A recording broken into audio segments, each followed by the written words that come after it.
Projek Lebuh Raya PAN Borneo dijangka siap sepenuhnya suku pertama tahun depan.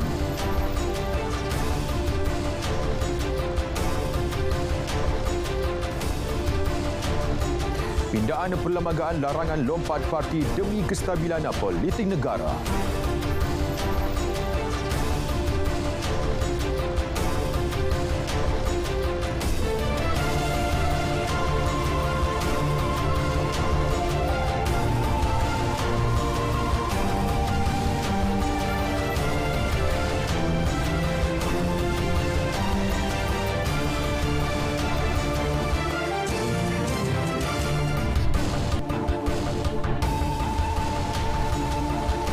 Assalamualaikum, salam keluarga Malaysia. Saya Alif Ashraf Kamanur. Berita wilayah Rabu 27 Julai membawakan laporan terkini dari seluruh negara.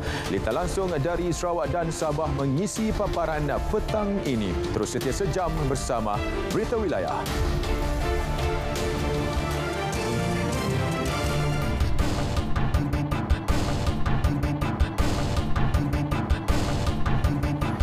Perdana Menteri membentangkan bacaan kali kedua rang Undang-Undang Perlembagaan Pindaan Nombor 3 2022 berkaitan larangan ahli Dewan Rakyat bertukar parti. Jelas Datuk Seri Ismail Sabri Yaakob, kerajaan memandang serius tindakan lompat parti yang menimbulkan banyak perdebatan dan polemik dalam kalangan masyarakat. Ini kerana ia melibatkan mandat dan kepercayaan rakyat terhadap wakil rakyat yang dipilih melalui proses pilihan raya.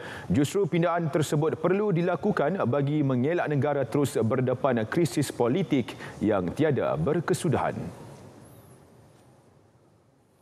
Bagi membuktikan keseriusan kerajaan dalam perkara ini, Jemaah Menteri bersetuju untuk merealisasikan pindaan perlembagaan berkenaan larangan ahli Dewan Rakyat bertukar parti yang diketuai oleh Yang Berhormat Menteri di Jabatan Perdana Menteri, Parlimen dan Undang-Undang. Justru saya ingin mengambil kesempatan ini untuk merakamkan setinggi-tinggi penghargaan kepada Yang Berhormat Tuan Tubong kerana telah melaksanakan tanggungjawab dan yang diamanahkan dengan cemerlang.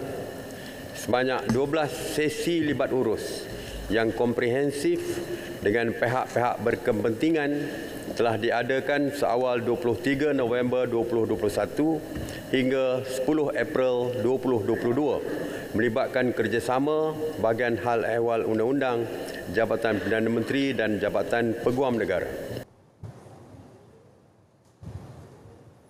Ketua Perbankan Datuk Seri Anwar Ibrahim yang memulakan perbahasan RUU berkenaan mengucapkan tahniah kepada Perdana Menteri kerana memenuhi janji untuk membentangkan RUU berkenaan di Parlimen.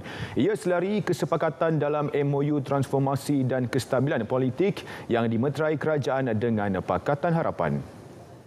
Beberapa pandangan lain dan kita anggap ini satu permulaan yang sangat bermakna, sangat bersejarah kerana dia ada kesannya bukan dari segi undang-undang perlembagaan tetapi pengertian moral, integriti ahli parlimen yang tidak dianggap sebagai penjual maruah dan khianat kepada amanah yang ditunjukkan.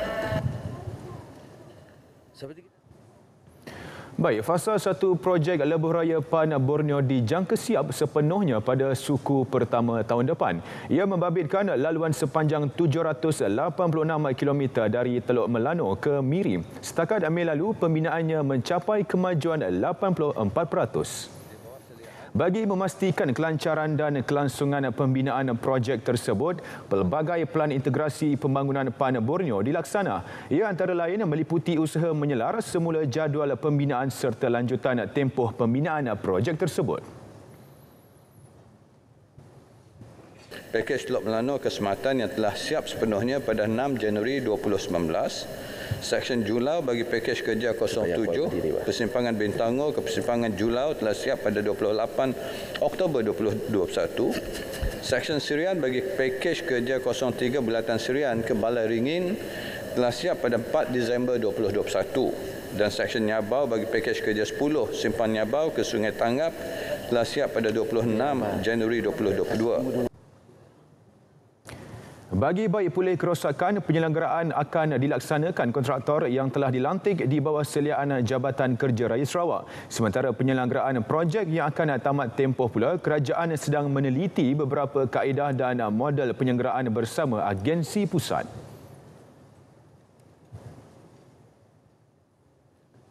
Kerajaan telah meluluskan rancangan tebatan banjir RTB Sungai Tawau Sabah bagi mengurangkan risiko banjir di sebahagian kawasan di Sungai Tawau. Pelaksanaan yang melibatkan 2 fasa dijangka akan disiapkan dalam tempoh pelaksanaan rancangan Malaysia ke-12 RM ke-12. Menteri Alam Sekitar dan Air Datuk Seri Tuan Ibrahim Tuan Man memaklumkan fasa 1 terbahagi kepada 2 pakej berjumlah RM50 juta dan dijangka siap pada suku pertama 2024. Jabatan Pengairan dan Saliran JPS juga telah mengemukakan permohonan untuk fasa 2 dalam rolling plan ke-3 RM ke-12 yang dianggarkan berjumlah RM150 juta. Pakej kedua ini melibatkan kerja-kerja naik taraf Sungai Tawau daripada Sungai Tanjung Aulet hingga ke Jambatan Sungai Apas, dan pakej 2 daripada fasa 2 ini melibatkan kerja-kerja naik taraf Sungai Tawau daripada Jambatan Apas hingga ke Sungai Rakis Aulet.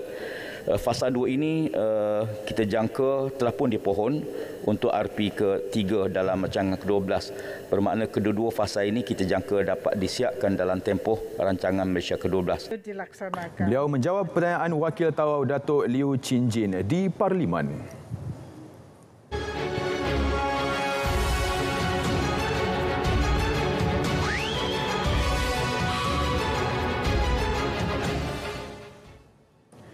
Sultan Kedah Al-Aminul Karim Sultan Salahuddin Sultan Badli Shah memuji usaha Lembaga Zakat Negeri Kedah LZNK membangunkan program Smart Sawah Berskala Besar SBB. Inisiatif tersebut bukan saja membantu menjamin bekalan makanan asas untuk golongan asnaf, malah memperkasa ekonomi umat Islam. Beta amat yakin sekiranya usaha-usaha yang dilakukan ini dapat diikuti oleh institusi-institusi yang lain dan dibantu sepenuhnya oleh semua pihak, terutamanya organisasi-organisasi korporat dan institusi keuangan Islam yang lain. Pasti usaha pembangunan ummah sebegini dan teruskan berkembang demi maslahah umat keseluruhannya. Baginda bertitah demikian sempena perasmian Muzakarah Cendekiawan Syariah Nusantara ke-16 secara maya. Baik, Lembaga Pemasaran Pertanian Persekutuan Fama Perlis terus memperluas pemasaran produk di kalangan usahawan bimbingan menerusi pembukaan 5 pasar tani. Dengan nilai jualan mencecah RM500,000 setiap bulan, pembukaan pasar itu dilihat dapat membantu pengguna mendapatkan barangan keperluan pada harga berpatutan selain segar dan berkualiti. Menurut Exco Negeri Nurul Hisham Yaakob, pelaksanaannya mampu membantu pengguna mengurangkan perbelanjaan bagi mendapatkan barangan keperluan. Harga ditawarkan ialah antara 10 hingga 20% lebih murah berbanding harga pasaran biasa, menjadikan pasar tani antara pilihan pengguna.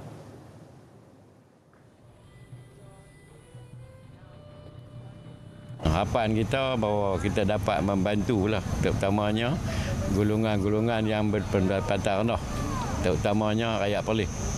Para peniaga kita ambil di bawah program Fama untuk peniaga-peniaga yang bawah 40, B40, yang pendapatan kurang daripada 4,000, dan banyak bekalan-bekalan yang mereka jual, sayur-sayuran, buah-buahan, ikan, daging adalah hasil daripada usaha mereka. Beliau berkata demikian ketika meninjau jualan istimewa sempena pembukaan Pasar Tani Jejawi di Jejawi. Kita juga akan mula memberikan perhatian kepada semua barangan dan perkhidmatan lain yang boleh menyumbang ke arah peningkatan inflasi, dan kita memberi jaminan kita akan terus melaksanakan pendekatan secara proaktif mengawal dan mengekalkan negara berada pada kadar inflasi yang boleh diurus dan tidak mengalami inflasi yang tinggi.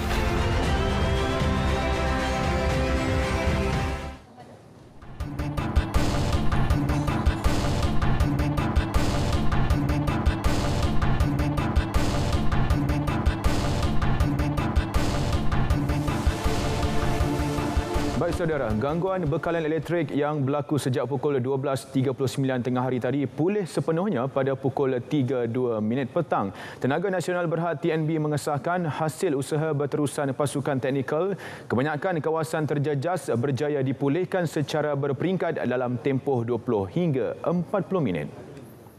TNB dalam kenyataan rasminya memaklumkan dari siasatan yang dilakukan mendapati ia berpunca daripada kerosakan di salah satu peralatan di pencawang masuk utama PMU Utara Yompeng di Yompeng, Johor. Ia telah mengakibatkan kehilangan beban sebanyak 2.2 gigawatt yang merupakan 10% daripada keseluruhan permintaan bekalan di Semenanjung Malaysia.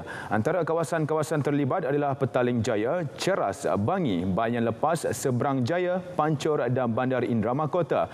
Gangguan itu turut menyebabkan lampu isyarat di sekitar Kuala Lumpur tidak berfungsi. Namun hasil tinjauan kami di sekitar Kuala Lumpur mendapati aliran trafik kini kembali seperti sedia kala. Perkhidmatan LRT laluan Ampang Seri Petaling turut terjejas disebabkan gangguan bekalan elektrik di Lembah Kelang. Bagaimanapun, perkhidmatan pengangkutan awam itu telah pulih sepenuhnya pukul 1.35 tengah hari. Kenyataan Rapid Rail Sendirian Berhad memaklumkan gangguan perkhidmatan dilapor bermula pukul 12.48 tengah hari. Ia melibatkan 11 stesen bermula dari stesen LRT Bandar Tun Razak hingga stesen LRT Pusat Bandar Puchong. Gangguan elektrik mengakibatkan tren bergerak lebih perlahan dan berhenti lama di platform. Penumpang terjejas bagaimanapun telah ditawarkan kupon perjalanan sehala secara percuma. Ia perlu ditebus di kaunter perkhidmatan pelanggan.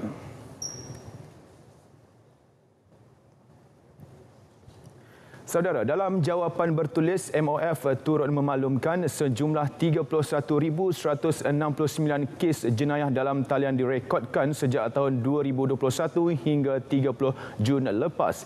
Berdasarkan statistik yang dikeluarkan PDRM, jenayah dalam talian itu merangkumi penipuan pembelian secara dalam talian, pinjaman tidak wujud, African scam, love scam, Macau scam, pelaburan bisnes, email kompromis dan tipu SMS. MOF menjelaskan Bank Negara Malaysia BNM dan institusi-institusi kewangan telah mengadakan kerjasama dengan pelbagai agensi penguatkuasaan seperti PDRM, SPRM, Kementerian Perdagangan Dalam Negeri dan Hal Ehwal Pengguna, Suruhanjaya Syarikat Malaysia dan Suruhanjaya Sekuriti yang merangkumi kegiatan pemantauan, siasatan dan pendakwaan di mahkamah. BNM juga bekerjasama dengan Suruhanjaya Komunikasi dan Multimedia Malaysia dan syarikat-syarikat telekomunikasi untuk meningkatkan keselamatan saluran komunikasi dan multimedia bagi menyekat terbitan mesej palsu dan penyebaran perisian hasad malware oleh sindiket penipuan kewangan. Selain itu, usaha bagi meningkatkan kesedaran orang ramai mengenai penipuan kewangan turut digandakan menerusi taklimat kesedaran secara dalam talian serta program orang ramai menggunakan saluran media dan juga laman media sosial. MOF menjawab soalan Ahli Parlimen Setampin Chong Chin Jen. Baik, yang di-Pertuan Agong Al-Sultan Abdullah Riayatuddin Al-Mustafa Billah Shah berkenan menerima watikah pelantikan 6 Ketua Perwakilan Asing ke Malaysia di Istana Negara. Raja Permaisuri Agong Tunku Haja Azizah Aminah Maimunah Iskandarah turut berangkat ke istiadat penyerahan watikah pelantikan dan majlis menghadap itu. Ketua-ketua perwakilan asing yang bermaustatin di negara ialah Menzi Sifo Dlamini dari Eswatini, Muhammad As-Sadiq Masaus Atia dari Libya dan dari Turki Emir Salim Yuksi. Manakala yang tidak bermaustatin ialah Katos Jibo Matai dari Sierra Leone, Eligio Alberto Salas di Leon, Panama dan Brunei Garabito Segura, Dominika. Hadir sama pada istiadat itu Menteri Luar Datuk Seri Saifuddin Abdullah dan Ketua Setiausaha Kementerian Luar Negeri Datuk Amran Muhammad Zin. Mufti Perlis Datuk Dr. Muhammad Asri Zainul Abidin tampil dengan naskah terbaru buku himpunan puisi Dr. Maza, Jambangan Puisi Jentikan Nurani. Ia menghimpunkan 62 puisi yang dihasilkan Dr. Maza sejak tahun 1994 hingga tahun lalu. Karya diinspirasikan daripada pengalaman hidup beliau sendiri. Majlis pelancaran diadakan di Wisma Dewan Bahasa dan Pustaka DBP pagi tadi. Raja Muda Perlis Tuanku Syed Faizuddin Putra Jamalul Ail berkenan berangkat ke acara berkenaan. Itulah buku yang dilancarkan.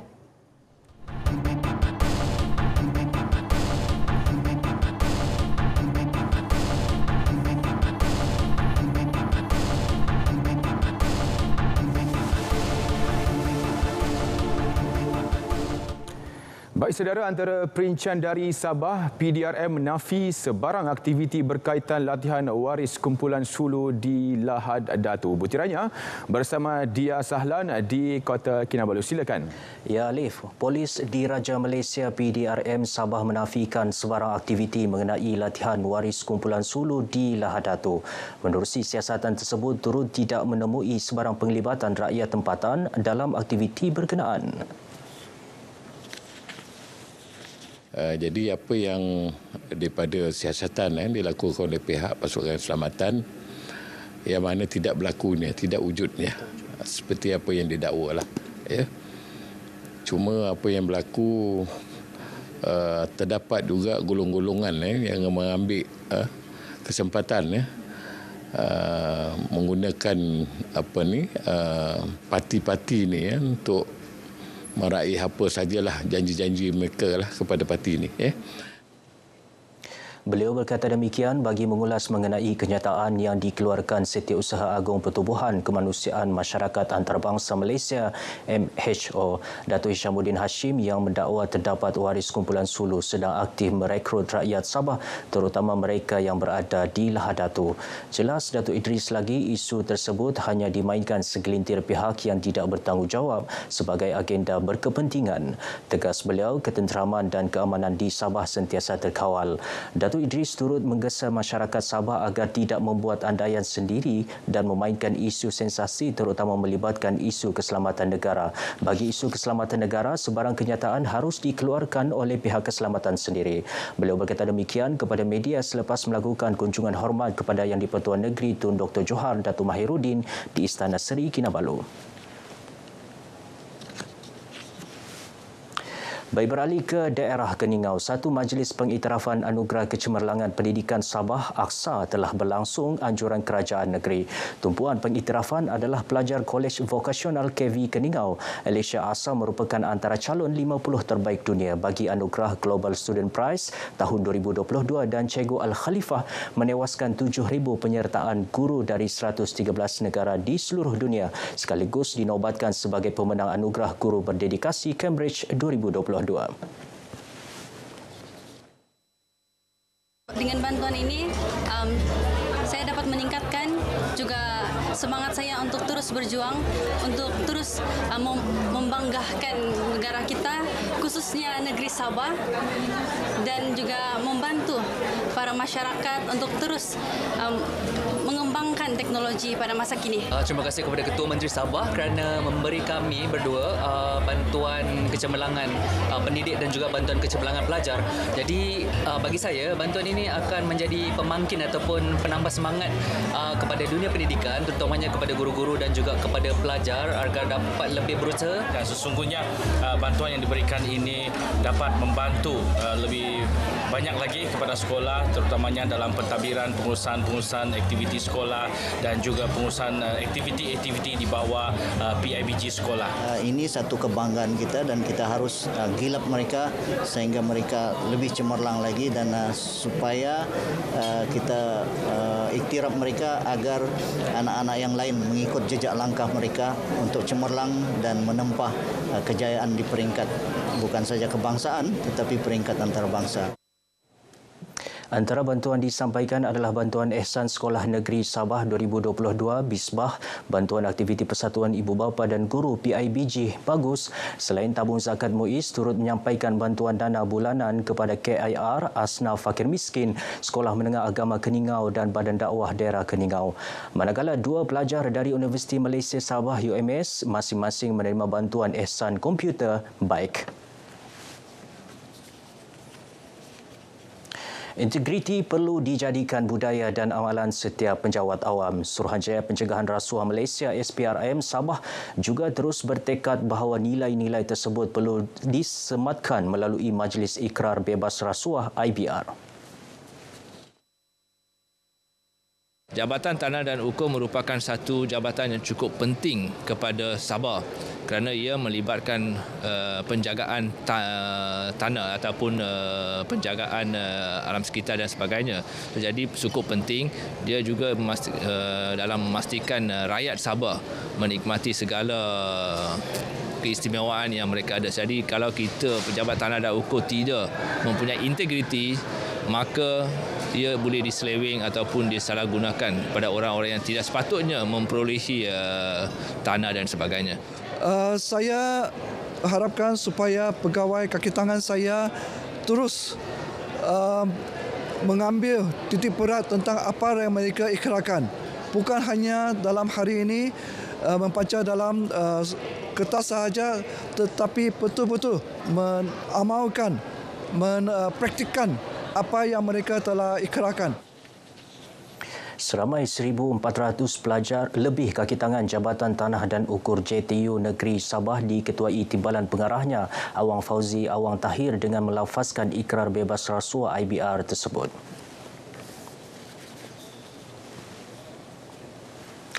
Seorang lelaki yang berdepan dengan detik cemas ketika menjalankan aktiviti luncur udara di Bukit Kokol Manggatal, Kota Kinabalu berjaya diselamatkan malam semalam.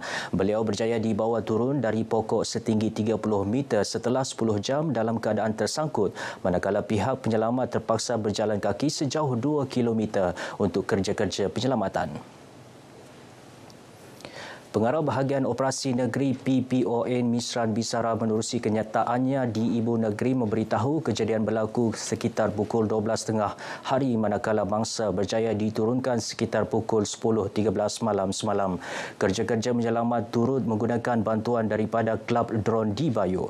Drone tersebut digunakan untuk menghantar tali dan peralatan diperlukan sebelum operasi menyelamat dijalankan. Mangsa 35 tahun mengalami cedera ringan dan menerima rawatan MRS di pos kawalan Bukit Kokol Manggatal dan seterusnya dihantar ke rumah penginapan mangsa. Operasi ditamatkan pada jam 12.15 malam. Susulan kejadian jambatan roboh di Kampung Sim-Sim Sandakan semalam, Pemimpin Pembangunan Masyarakat PPM Tanjung Papat Saiful Bahari Muin memaklumkan sebuah jambatan sementara akan dibina segera hari ini menggunakan peruntukan Majlis Perbandaran Sandakan MPS. Sekarang kalau kita ikut lihat, kita ada 3 buah rumah dan 3 buah rumah kita akan buatlah laluan sementara untuk 3 buah rumah ini untuk dapat berhubung lah. Begitu juga dengan keperluan asasi yang lain, peruntukan yang dikeluarkan oleh Majlis Perbandaran. Hari ini diteruskan, dijalankan.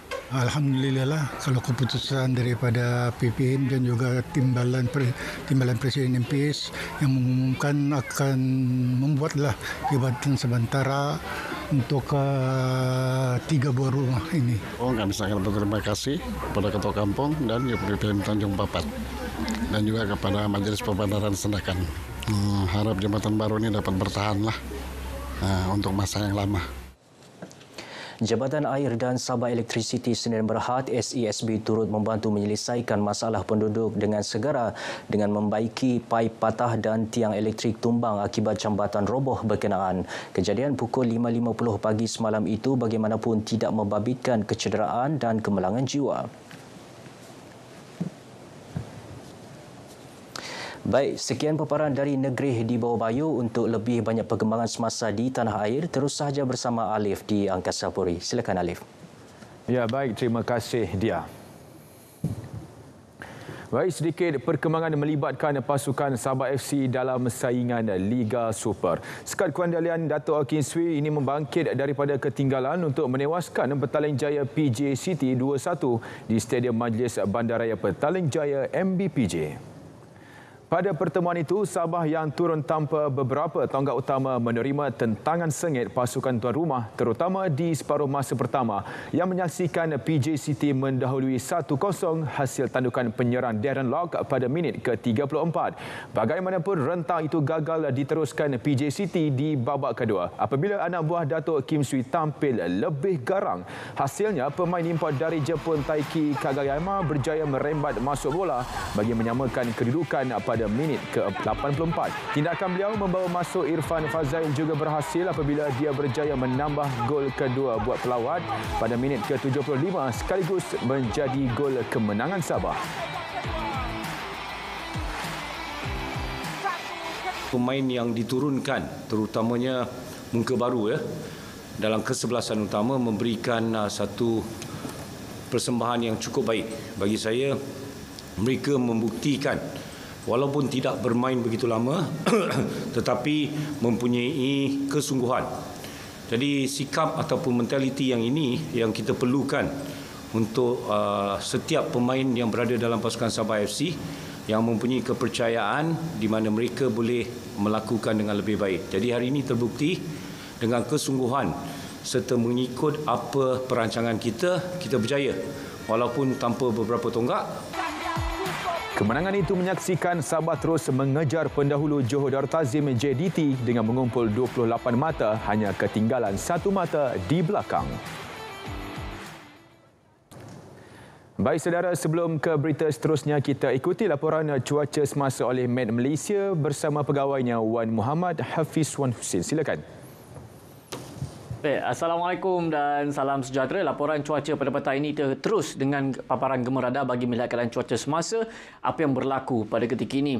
Baik, hujan yang berlaku di sekitar Lembah Kelang, Selangor, Negeri Sembilan yang berlaku pada tengah hari tadi, alhamdulillah telah pun reda sepenuhnya.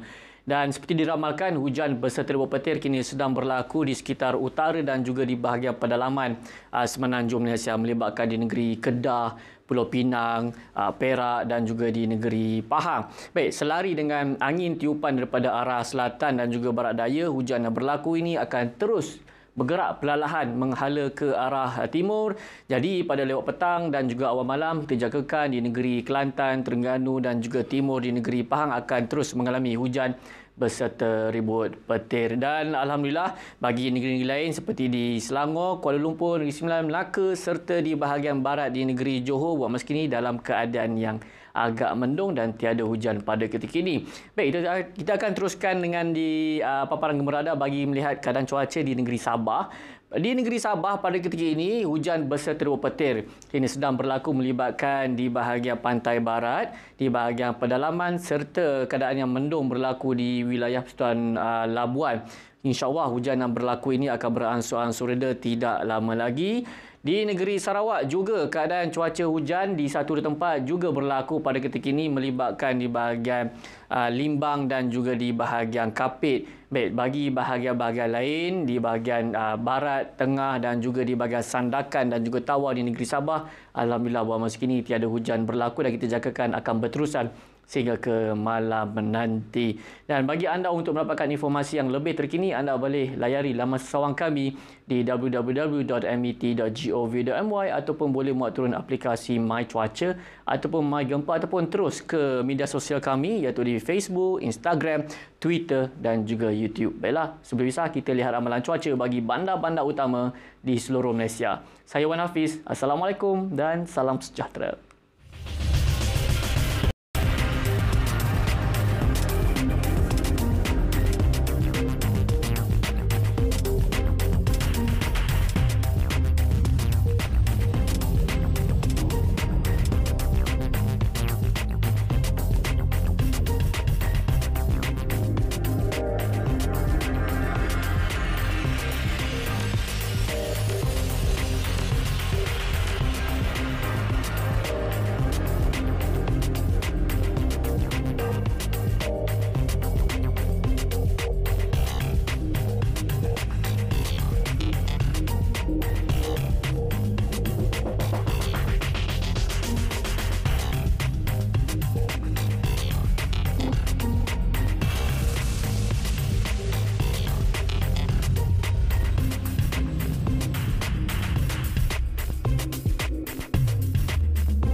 Sehingga dikatakan di pekan-pekan di sempadan Siam, tak putus bekalan minyak subsidi kita dijual di sana dengan harga sampai RM7, RM8 satu kilo.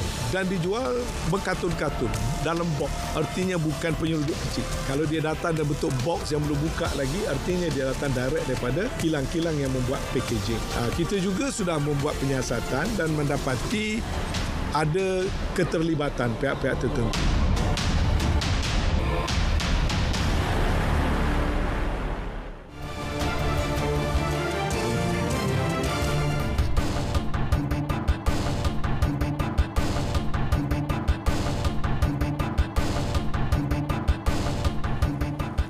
Baik saudara, antara fokus dari Bumi Kenyalang mengenai usaha terbaru kerajaan negeri dalam menerokai industri semikonduktor mikroelektronik. Perincian lanjut bersama Buma Win di Kuching. Silakan Buma. Baik, terima kasih Alif. Kerajaan negeri telah menandatangani Memorandum Persefahaman MOU dengan sebuah pembekal semikonduktor mikroelektronik yang berpangkalan di Belgium untuk bekerjasama dalam mereka bentuk chip bersepadu IC bagi chip yang dihasilkan di Sarawak. Majlis itu yang berlangsung semalam di Tessenderlo, Belgium ditandatangani antara Kementerian Pendidikan, Inovasi dan Pembangunan Bakat dan Meleksis Teknologi sambil disaksikan oleh Premier Sarawak Datuk Patinggi Tan Sri Abang Johari Tonopeng.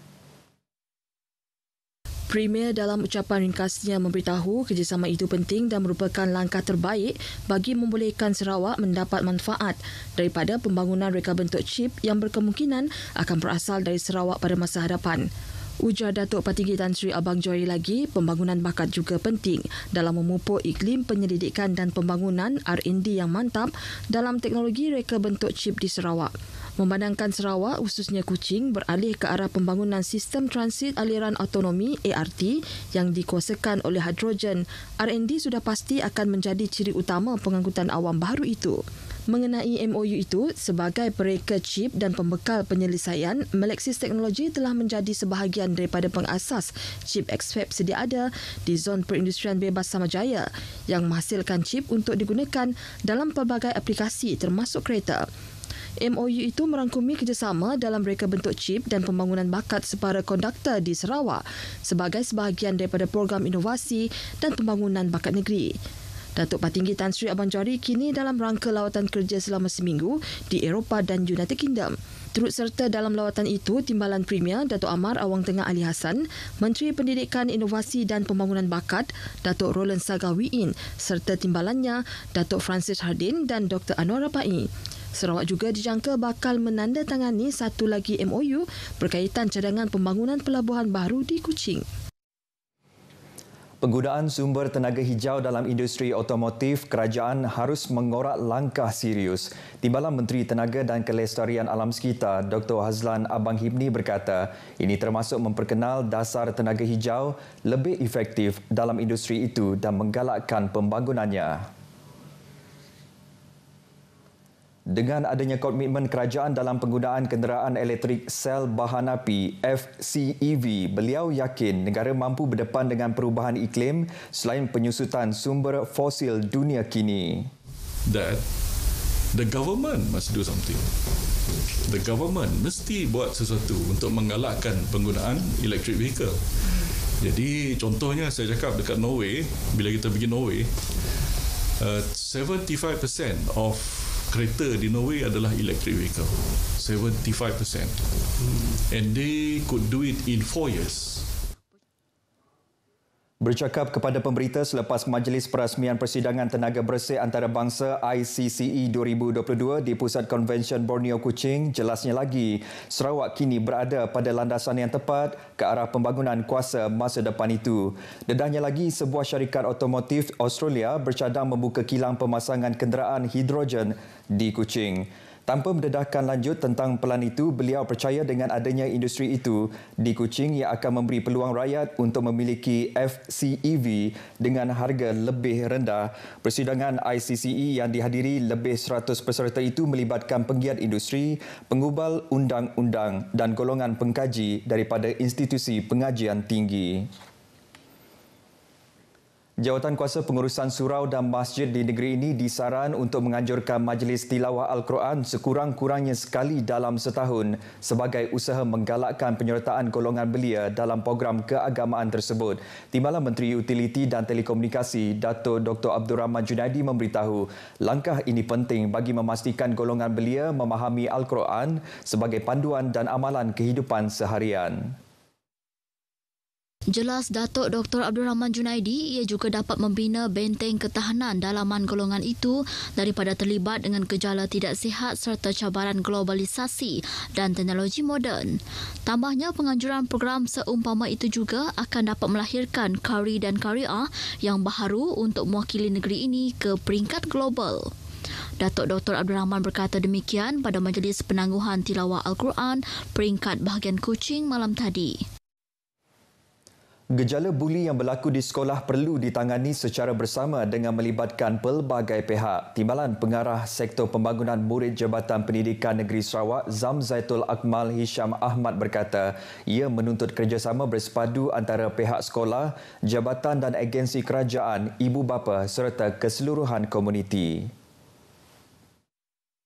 Jelas Zamzaitul, di peringkat Kementerian Pendidikan, pelbagai program dirangka dan telah dilaksana dengan salah satunya adalah penerapan konsep Sekolahku Sejahtera.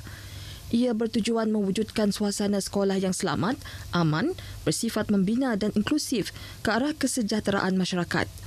Walau bagaimanapun, Zamzaitul berpandangan pihak sekolah tidak dapat menangani gejala buli sendirian memandangkan sebahagian besar masa serta kehidupan pelajar, terutama pelajar harian, dihabiskan di luar sekolah. Oleh itu, ibu bapa tentu sekali memainkan peranan yang amat penting memantau anak mereka dan disokong oleh agensi kerajaan seperti polis serta pihak pentadbir di sesuatu daerah atau bahagian. Tidak ketinggalan, masyarakat dalam sesebuah komuniti juga perlu bersikap peka dan ambil peduli keadaan yang berlaku di persekitaran kejiranan mereka, terutama yang melibatkan tingkah laku dan kehidupan generasi muda. Zamzaitul berucap semasa pelancaran program anti-buli peringkat negeri Sarawak di SMK Seri Aman di Seri Aman hari ini. Polis merampas 55,000 batang rokok dan 2,058.48 liter minuman keras pelbagai jenama disyaki tidak bercukai menerusi operasi kontraban di kawasan Demak Laut, Kuching semalam. Ketua Polis Daerah Kuching ACP Ashmond Bajah dalam kenyataan media memaklumkan nilai rampasan dianggar berjumlah RM84,372.72. SCP Ashmore mendedahkan seorang lelaki tempatan berumur 19 tahun turut ditahan dalam operasi kira-kira pukul 3.30 petang itu. Suspek dihadapkan ke Mahkamah Magistrat Kuching hari ini untuk tujuan permohonan reman. Kes disiasat di bawah Seksyen 135-1-D Akta Kastam 1967. Baik, berhasrat mengangkat semangat dan hati anak-anak Penan di kawasan Bintulu, Tatau, Sebauh dan Belaga melalui program Mojing Kenin 2022 yang diadakan selama 3 hari bermula hari ini. Program tersebut merupakan anjuran bersama Jabatan Pendidikan Negeri Sarawak, JPNS, Unit Perancang Ekonomi Sarawak, Pejabat Pendidikan Daerah Tatau Sebauh dan Persatuan Pembangunan Tipun Penan Sarawak. Ia turut dibantu Pejabat Residen bahagian Bintulu dan Kapit serta Pejabat Daerah Bintulu, Tatau dan Belaga. Mojing Kenin akan bermula di Auditorium Lembaga Kemajuan Bintulu dan anak-anak Penan dari bahagian Bintulu dihimpunkan seawal pukul 8 pagi dengan pelbagai pengisian bermanfaat.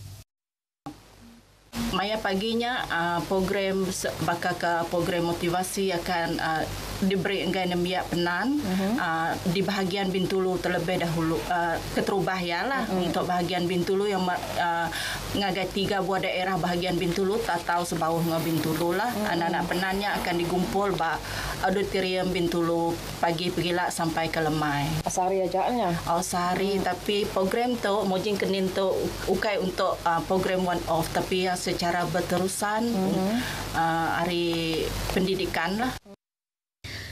Majlis perasmian Mojing Kenin akan disempurnakan oleh Timbalan Menteri di Jabatan Premier Sarawak, Jefferson Jamid Unyat, sebelum rombongan konvoi Mojing Kenin berangkat ke penempatan semula bakun Sungai Asap. Demikian menurut penyelaras program Mojing Kenin Serina Keti semasa ditemu bual penyampai radio Ruth Ampong di YFM Bintulu. Sementara itu pada Khamis, program Mojing Kenin diteruskan di Sekolah Menengah Kebangsaan Bakun sebelum berangkat ke penempatan masyarakat Penan di Lusong Laku Murum yang mengambil masa perjalanan sehingga 5 jam menaiki kenderaan pacuan 4 roda. Di Sekolah Kebangsaan Lusong Laku, pelbagai aktiviti turut dijalankan, khususnya berkaitan kesedaran pendidikan kepada ibu bapa dan anak-anak Penan. Serina yang juga anak Penan kelahiran Jelalong Tubau memaklum program tersebut turut mendapat sokongan pihak Malaysia LNG, Sarawak Energy Berhad serta beberapa syarikat swasta yang lain. Baik saudara, sekian berita dari Sarawak. Kita kembali bersama Alif di Angkasa Puri. Silakan Alif. Terima kasih Bu Mawin. Baik saudara, seperti biasa setiap Rabu kita ikuti harga runcit petrol dan diesel mingguan berkuat kuasa tengah malam ini hingga 3 Ogos.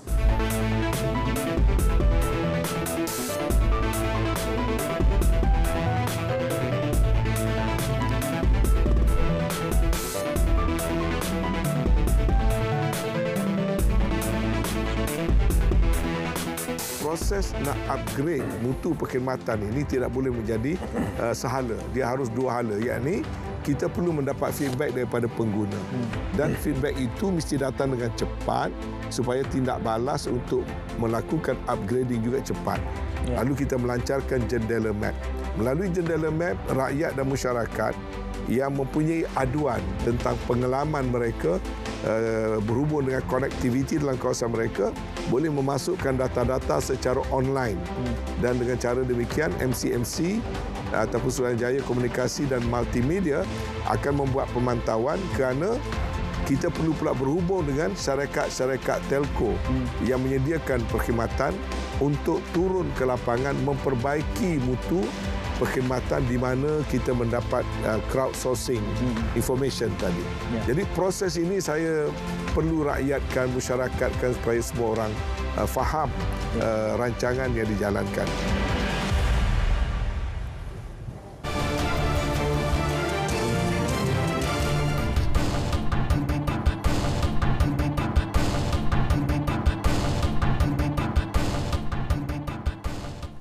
Baik, cubaan menyembunyikan sejumlah 2.2 tan daun ketum pada bahagian muatan belakang kenderaan gagal. Seorang pemandu lori ditahan dalam sekatan Jalan Raya Batu Melintang Jeli semalam.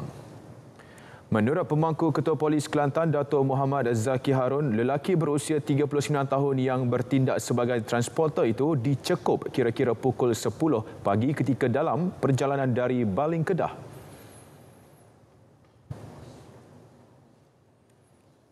Lori ini di bahagian luarnya, kalau pemeriksaan awal, diletak kotak-kotak untuk melindungi ketum ni. Kotak yang dikatakan mengandungi gandum.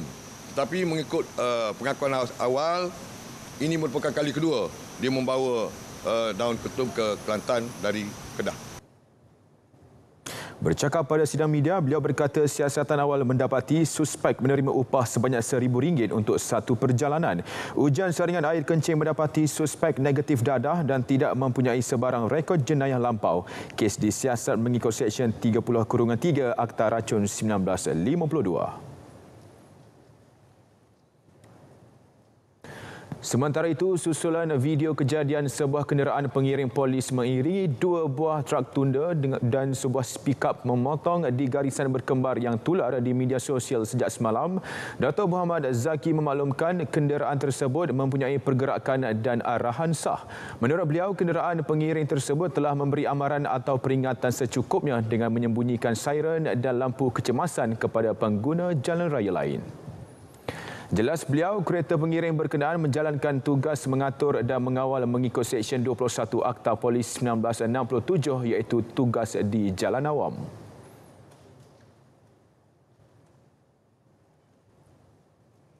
Pihak polis apabila buat escort ini akan menentukan amaran, peringatan secukupnya.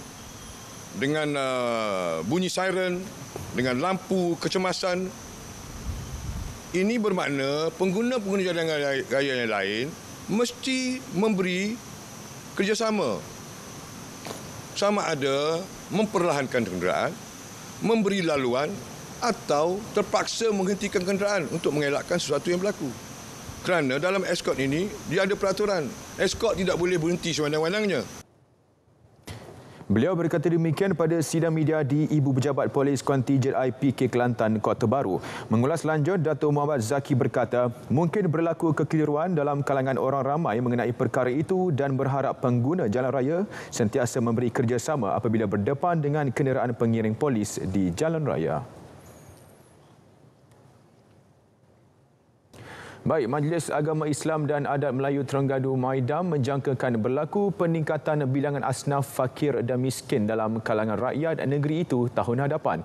Jelas Ketua Pegawai Eksekutif Maidam, Profesor Madya Dr. Ahmad Azrin Adnan, jangkaan tambahan bilangan tersebut adalah disebabkan tekanan ekonomi terutama kadar inflasi yang semakin meningkat pada masa ini. Ini sekaligus menyebabkan kuasa beli sebahagian rakyat di Terengganu terutama mereka yang bekerja di kampung semakin menurun.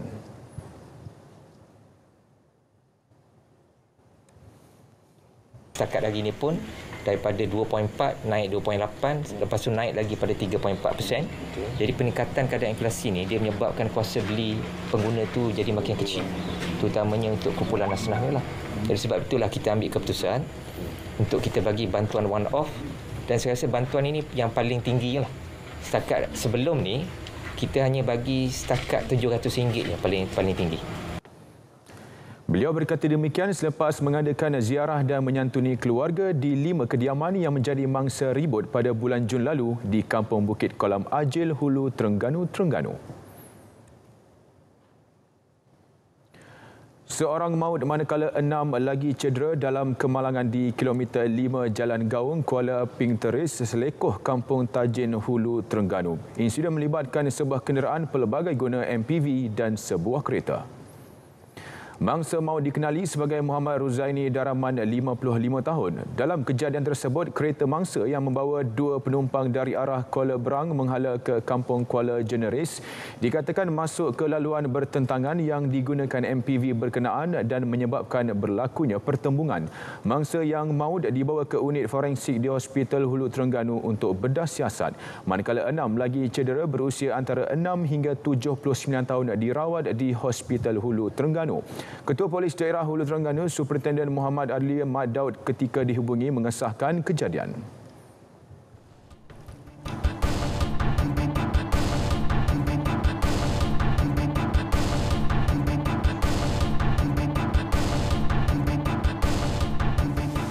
Baik, Ahli Dewan Undangan Negeri Adun Teronoh Paul Yong Chu Kiong didapati bersalah merogol pembantu rumahnya pada 2019.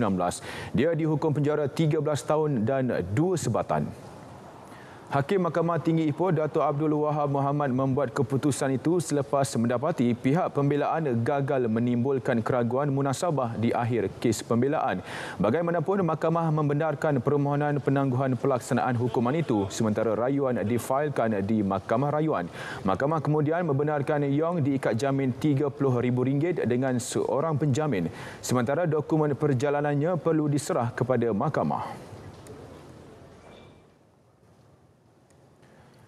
Sebuah hotel di Alustar musnah dalam kebakaran awal pagi tadi. Bomba mengesahkan tiada individu menginap di hotel berkenaan ketika kejadian. Penginapan itu dilaporkan sudah lama tidak beroperasi. Operasi pemadaman membabitkan 16 penyelamat dari Balai Bomba dan Penyelamat Jalan Raja dibantu pasukan bomba sukarela PBS Kampung Berjaya Simpang 4 Alustar, PBS Jalan Kundur dan PBS Kuala Kedah. Sebuah jentera pemadaman turut digerakkan ke lokasi. Tindakan pantas pasukan penyelamat berjaya memadamkan kebakaran dan mengelak api merebak ke kawasan berdekatan. Baik, Agensi Anti Dadah Kebangsaan AADK Perlis menghimpun 40 orang klien bakal tamat pengawasan dalam tempoh 6 bulan. Ia bagi menyertai kem kepulihan bersama klien komuniti di kem Paya Pahlawan Jitra. Pengarah AADK Perlis Khairul Anwar Ahmad berkata kem kepulihan klien Komuniti ini merupakan salah satu strategi di bawah transformasi rawatan dan pemulihan dalam komuniti RPDK yang diterjemahkan melalui model iPulih. Ia mensasarkan klien-klien komuniti yang bakal menamatkan perintah pengawasan selama 6 bulan yang mampu meningkatkan kadar kekal pulih melalui pengukuhan pelbagai dimensi iPulih. Program ini melibatkan sepenuhnya gabungan aspek biologi, psikososial dan psikospiritual bagi memupuk dan mengukuhkan jati diri dan berdaya menolak sebarang pengaruh dadah.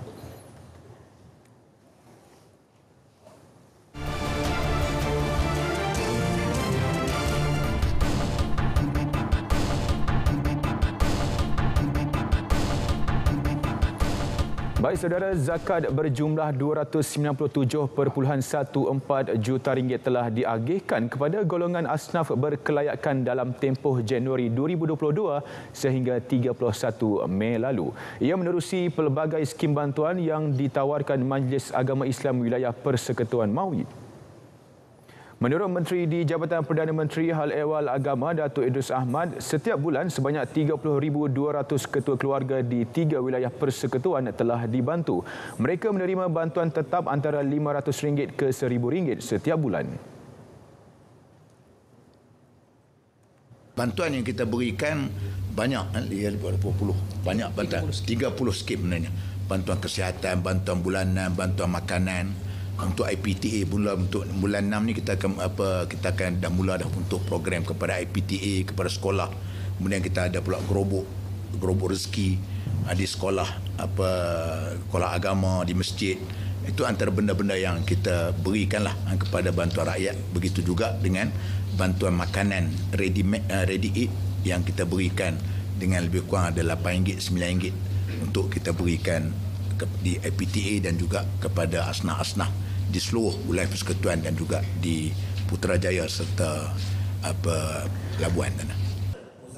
Maui juga telah memperuntuk sebanyak RM40 juta untuk modal perniagaan dalam usaha melahirkan sekurang-kurangnya 2,000 asnaf yang berjaya dalam bidang keusahawanan tahun ini. Beliau ditemui selepas merasmikan Muzakarah Zakat Kebangsaan 2022 kali ke-9 bertemakan zakat dan kemiskinan di Nilai Negeri Sembilan. Sebagai stesen penyiaran sulung negara Radio Televisyen Malaysia RTM teguh berdiri dan kekal relevan menjadi teman setia anda dalam menyalurkan informasi dan aspirasi keluarga Malaysia. Menurut Timbalan Ketua Pengarah Penyiaran Strategik Datuk Said Datuk Akmal Hassan, dengan menggunakan sepenuhnya platform radio, televisyen dan media sosial, RTM mempunyai acuan tersendiri dalam menyampaikan informasi kerajaan selain memastikan maklumat diberi sahih dan pantas. RTM telah pun mencapai usia 76 tahun ya, dan sudah semestinya sangat besar harapan kita semua ya, selaku penonton, pendengar RTM dan warga kerja RTM sendiri untuk memastikan RTM terus kekal relevan ya, sebagai teman setia kepada semua rakyat Malaysia untuk mendapatkan maklumat-maklumat terkini, informasi-informasi dan pesanan-pesanan yang akan disampaikan oleh kerajaan. RTM terus menjadi platform pilihan utama bagi rakyat Malaysia, khususnya untuk mendapatkan segala yang sahih, yang benar supaya dapat memberikan keyakinan kepada rakyat. RTM akan sentiasa berusaha untuk menempatkan diri sebagai pilihan utama pendengar. Saya sangat berharap supaya semua warga RTM bekerjasama dan lebih komited dalam memastikan hasrat untuk menjadikan RTM pilihan utama dapat dicapai dalam masa yang terdekat ini. Beliau berkata demikian dalam lawatan kerja ke Kompleks Penyiaran Tuanku Muhammad Seremban. Kembara Riuh Keluarga Malaysia edisi ketiga Riuh Now bakal berlangsung di Dataran Pahlawan, Melaka. Program 3 hari mulai 5 Ogos bakal mengetengahkan karya kreatif anak seni tempatan. Ia dijangka menarik kehadiran lebih 30,000 pengunjung. Dari segi kelainannya, program Rio ni of course asalnya dia tertumpu kepada Lembah Kelang. Ini pertama kali tahun ini kita bawa konsep Rio ni keluar Lembah Kelang dan ke negeri-negeri lain. Dan dari segi kelayanannya itu yang kami menyesuaikan konsep Rio ni kepada komuniti setempat mengikut selera dan juga kesesuaian setempat dari segi kesenian, kebudayaan, tata tertib dan sebagainya. Antara pengisian lain, bengkel kreatif kasut manik, permainan rakyat dan persembahan kebudayaan. Bagi persiapan menghadapi kejuaraan pencaksilat dunia ke-19 adalah lebih mencabar berbanding persediaan kesukan SEA Hanoi Mei lalu. Menurut Jago Silat Negara Muhammad Al-Jufri Jamari, tahap kejohanan ini lebih tinggi kerana setiap negara yang terlibat menghantar pesilat bertaraf antarabangsa. Sehubungan itu, katanya para pesilat tanah air perlu lebih bersedia mental dan fizikal.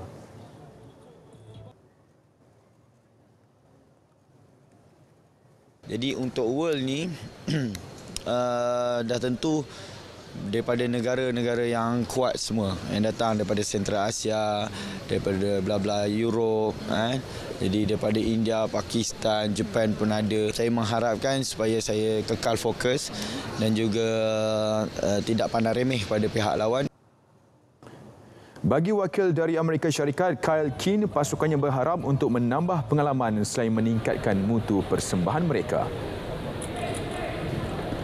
Our target for this tournament is just to show that we're on the world stage and to bring our best and to show unity and diversity. Like, it's so beautiful to see all these countries here finally uniting, getting back into action. Lebih 500 peserta dari 40 negara menyertai edisi kali ini. Sebanyak 32 acara dipertandingkan, antaranya tempur, regu, solo serta tunggal kategori lelaki dan wanita. Baik, beralih ke saingan Liga Super. Melaka United MUFC memanfaatkan aksi di tempat sendiri apabila mencatat kemenangan selesa 4-1 ke atas pasukan tercorot Penang FC di Stadium Hang Jebat.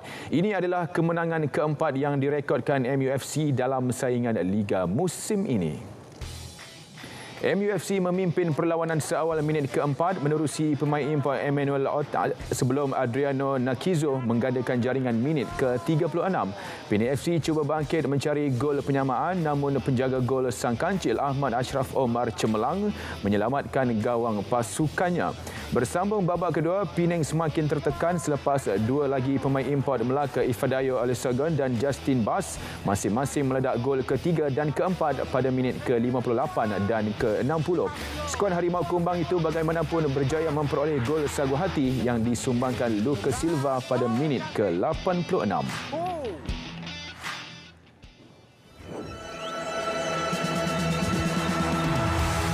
Ini masanya untuk bersinar bersatu dengan semangat kesukanan. Dibawakan dari Birmingham, England. Edisi ke-22 memburu kegemilangan dalam misi yang lebih jitu. Dalam 20 jenis sukan dengan 238 acara. Sepanjang 12 hari sambutan, setiap pencapaian, perkembangan dan segala yang berlaku dibawakan untuk anda hanya di saluran RTM. Raikan perpaduan dengan semangat kesukanan bersama RTM, penyiar rasmi Sukan Commonwealth Birmingham 2022. Baik saudara, berita wilayah edisi 27 Julai 2022 berakhir di sini. Dapatkan perkembangan sahih sepanjang masa melalui portal berita.rtm.gov.my. Saya Alif Ashraf Kamanor. Dengan itu, Assalamualaikum, salam keluarga Malaysia.